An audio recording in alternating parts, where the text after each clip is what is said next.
안녕하세요. 결혼이야기TV입니다. 오늘은 나르시시스트 남편과 신우가 갈등 상황이 되었을 때 어떻게 해결하는지에 대한 이야기를 해보려고 합니다. 6년 전 시아버님께서 돌아가시고 난 후 어머님께서는 무릎 인공관절 수술을 하셨습니다. 그때 매주 말마다 저희 가족은 시어머니 병문안을 갔었습니다. 어머님께 남편은 항상 이런 질문을 했습니다. 누나랑 형 왔다 갔어? 그럼 시어머니께서는 누나는 언제 온다더라 형은 언제 온다더라 말씀을 하시면 남편은 어머님 앞에서 마구 화를 냅니다. 자식 키워줘봐야 소용이 없다며 형은 가까이 살면서 매일 와봐야 하는 거 아니냐며 분노를 터뜨립니다. 지방에 사는 신우도 주말에 어머님 병문안을 오게 되었고 주말 저녁을 시댁에서 저희 가족과 함께 머물게 되었습니다.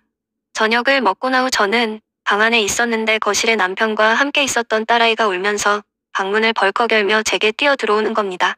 깜짝 놀라 왜 그러냐고 했더니 밖에 고모랑 아빠가 싸운다는 겁니다. 딸아이를 괜찮다고 토닥토닥 해주고 밖으로 나오지 말고 방 안에 있으라고 하며 나가보았습니다. 남편과 신우가 몸싸움을 하며 싸우고 있었습니다. 저는 살면서 어른 싸움 처음 봤습니다. 서로가 서로에게 무슨 악감정이 저렇게 많은지 크게 흥분하며 욕하면서 싸우고 있었습니다. 저는 두 사람 사이에 껴서 말리기 시작했고 그런 저를 보고 남편이 신우에게 그럽니다. 네가 옛날에 무슨 짓을 했었는지 얘 앞에서 말해볼까? 그러니 신우는 아니, 말하지 마. 둘 사이에 제가 모르는 어떤 일이 있었던 것이 틀림없습니다. 그러나 제가 알면 안 되는 일이 있었나 봅니다. 서로 너무 흥분하고 격량된 상태여서 일단 두 사람을 따로 분리했습니다.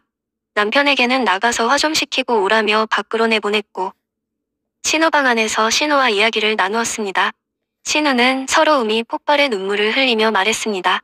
오늘 쟤한테 맞은 건 처음이 아니라고 합니다. 내가 뭘 그렇게 잘못했길래 내가 이 나이 되도록 동생한테 맞아야 하냐며 울었습니다. 시간이 흐른 뒤 신우도 안정을 찾은 듯했고 밖에 있던 남편이 들어왔습니다. 그런데 남편이 들어오자마자 신우는 갑자기 나 오늘 여기서 못 잔다며 나가겠다고 가방을 들고 일어났습니다. 그런데 남편은 신우가 방에서 나가려고 하자 방문 앞에서 인연이 어딜 가 이러면서 신우를 못 가게 방 안으로 밀쳐버렸습니다.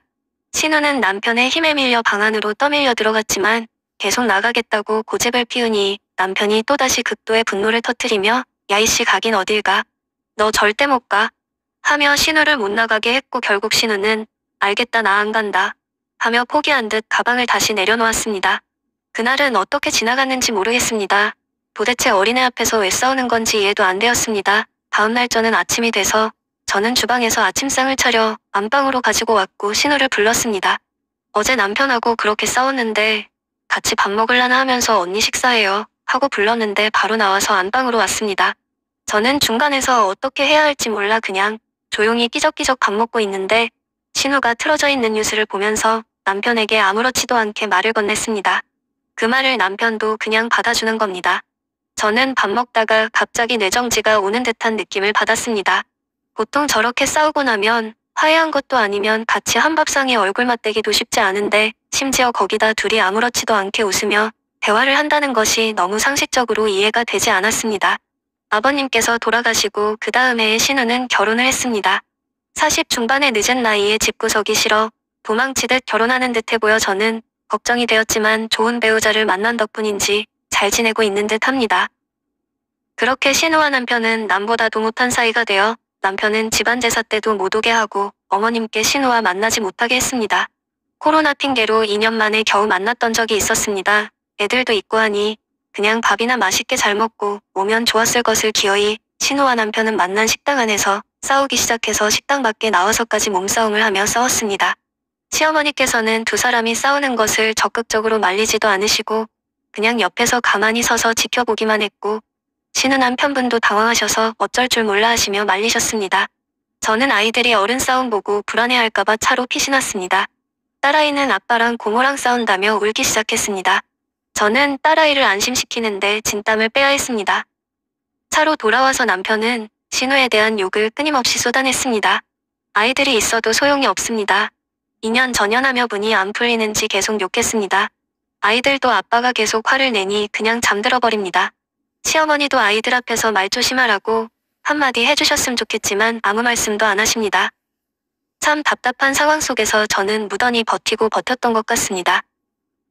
남편은 이상하게도 신우와 연을 끊을 것처럼 하면서도 그렇게 하지는 않으면서 만나기만 하면 신우를 무시하고 헐뜯고 바라뭉개버리는데 저는 그것을 보기가 무척 불편했습니다. 이렇게 아이들 앞에서 신우만 봤다 하면 흥분하며 욕하고 몸으로 치고받고 싸우는데 아이 정서에 너무 해를 끼치는 것 같아 차라리 이럴 거면 안 보고 사는 게 낫지 않나 생각이 들었습니다. 만나기만 하면 동생에게 늘 괴롭힘을 당하는 신우는 현재 나이가 50이 넘었고 심지어 교수님이십니다. 사회적 지위가 낮지 않은 위치에 계시는데도 불구하고 집에만 오면 성난 주인에게 한껏 데려맞은 강아지 마냥 남편의 눈치를 보며 비율을 맞춥니다. 제가 신우라면 나를 이렇게 사람 취급 안 해주는데 그냥 연을 끊어야겠다 하고 안 볼 것 같은데 그래도 신우는 명절이나 대소사가 있을 때 꼬박꼬박 와서 얼굴을 비춥니다. 남편에게 큰 약점이라도 잡혀서 그런 건지 어쩐지는 몰라도 남편에게 이리저리 휘둘리며 끌려다니는 것을 보고 와 사람이 이렇게도 살아가는구나 싶었습니다. 신우도 자신에게 막대하는 남동생에게 훈계도 해보고 화도 내보고 몸으로 싸워도 보고 해볼 수 있는 건 다 해봤지만 도저히 변하지 않는 동생을 보고 그냥 포기한 것 같습니다. 분명 신우가 바른 말을 했고 남편은 고치면 되는 것이 맞는데 시댁에서는 남편에게 바른 말을 하는 사람들은 큰 곤욕을 치르게 되는 이상한 일이 생기게 됩니다. 언젠가 제가 신우와 단둘이 커피 한잔 할 기회가 있었는데 언니 왜 그렇게 동생한테 당하고 살아요? 물어보면 에이 동생이 성질이 저래도 속은 참 착한 아이야.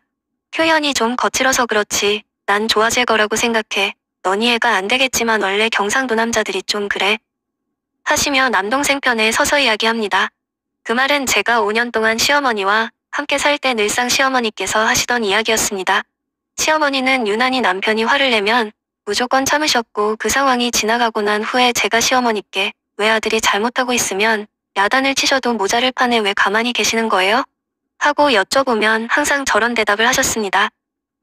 시어머니와 신우는 그저 남편이 화가 많은 사람이니 우리가 눈치껏 조심하고 혹여라도 화내고 있으면 더 화가 나지 않게끔 우리가 비율을 맞춰주자는 방식으로만 문제 해결했습니다.